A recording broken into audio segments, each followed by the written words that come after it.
सामने वो हिरन के बरहइले रहिया बाबा हूँ। हेलो दोस्तों, आप लोग के लिए फिर लेके आ गए हैं टुनटुनलाल यादव के ट्रैक पे सान अहिरान के बरहइले रहिए बाबा हूँ। इसी ट्रैक पे देवी गीत बहुत बेहतरीन सॉन्ग है। आइए सुनते हैं मुखरा। मुखरा कैसे है।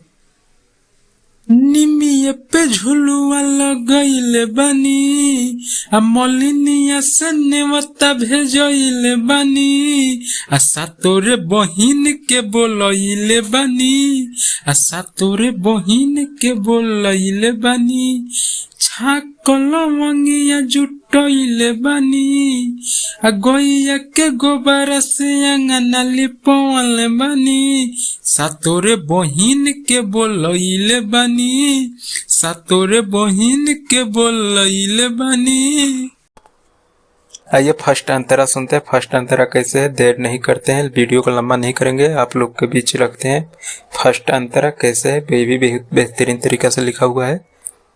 मैया के भावे लाल और हौलवा और चुनर लाल हो, यही से भोरे भोरे हम मालिन के बोलैनी लेके आइल रहूल हो।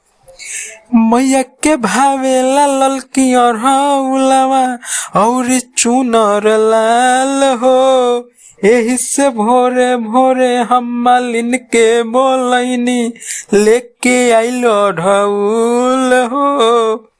गजमती चौका पुरैले बानी, चौमुख दियावा जरइले बानी, आ गजमती चौका पुरइले बानी, आ सातोरे बहिन के बोलइले बानी, आ सातोरे बहिन के बोलइले बानी।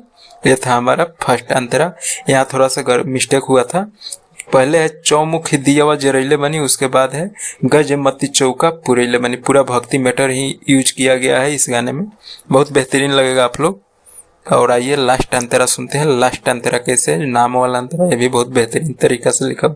और हमारे चैनल पर नए आए हैं तो चैनल को प्लीज सब्सक्राइब करिए। आइए लास्ट अंतरा सुनते हैं, यानी सेकंड अंतरा कैसे है। ये भी बहुत बेहतरीन तरीका से लिखे हैं। थोड़ा अभी लिखे हैं इसलिए दिक्कत हो रही है गाने में, उस पर ध्यान आप लोग न दीजिएगा।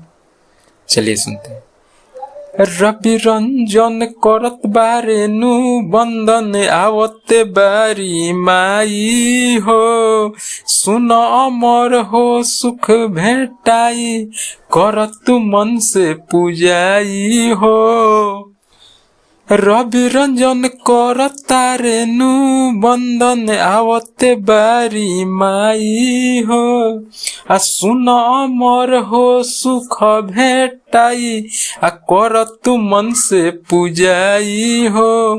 9 दिन के 9 रात हम कइले बानी, आ काला सापर जोइया जमइले बानी, आ सातोरे बहिन के बोलइले बानी, आ सातोरे बहिन के बोलइले बानी। ये जो सातोरे बहिन के है ना, इस पे एक हाई स्केल है, एक लो स्केल है, यानी एक ऊंचा आवाज में है, एक डाउन में है। तो आप लोग देख लीजिएगा वो गाना देख के। चलिए वीडियो को लंबा नहीं करते हैं, कैसा लगा वो आप लोग कमेंट में जरूर बताइएगा। फिर मिलते हैं नेक्स्ट कोई वीडियो में लेके आके।